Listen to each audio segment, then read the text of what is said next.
ভোর হলো, গানে নয় হাওয়ার জ্বরে। শিশিরের ফিসফিসানিতে কোনো গান নেই, কোনো নির্ঝরের স্বপ্নভঙ্গের অসহ্য পুলকে। আলোকের ছোঁয়ায় ছোঁয়ায় সূর্যমুখীর জন্মলাভের চেতনা ঝঙ্কার এখানে নেই।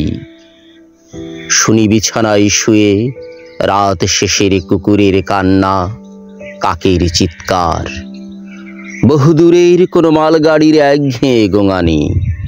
ট্রেনের চাকার নিচে পিষে যাচ্ছে মাটি, যন্ত্রণায় ধরিত্রী কেঁপে উঠছে। সূর্যদেব, তোমার ঘুম কি ভাঙল? পোড়ো জমি, খাল, নদী, পথ, শীতে মৃত শিশির ঝরে পড়ছে সূর্যমুখীর ডালে ডালে। ফুল তবু ফোটে না।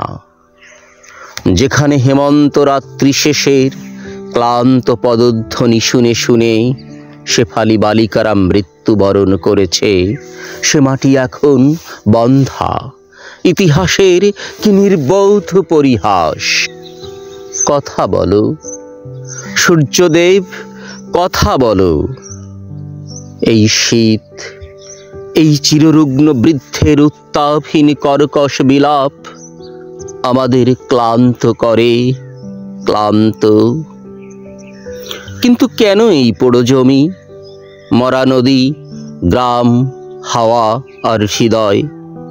যেন ভোরবেলায় এসে দাঁড়িয়েছে শতাব্দীর নিঃশব্দ কবরখানার পাশে। যেন প্রেতাত্মার রুদ্ধ নিঃশ্বাস কোন ধূসর মৃত্যুর প্রান্তরে আমাদের টেনে নিয়ে চলেছে আশাহীন অসহায় রাত্রির রক্তাক্ত শিকারের মতো।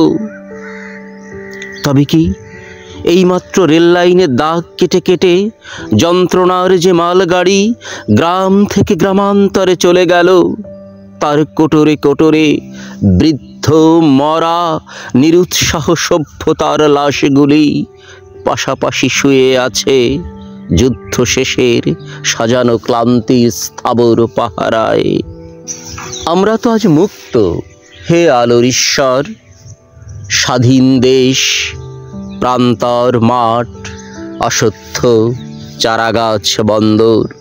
তবু কি বিভৎস এই আবিধানিক সম্ভাষণ, ধর্মপুত্রের কম্প্রকণ্ঠোচ্চারিত ভ্রষ্ট অশ্বত্থামার আদিম মৃত্যু সংবাদ।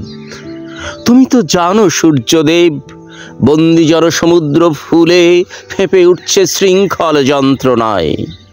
স্বাধীন ঋতুর প্রান্তরে একটি চারাগাছও আজ পল্লবিত নেই।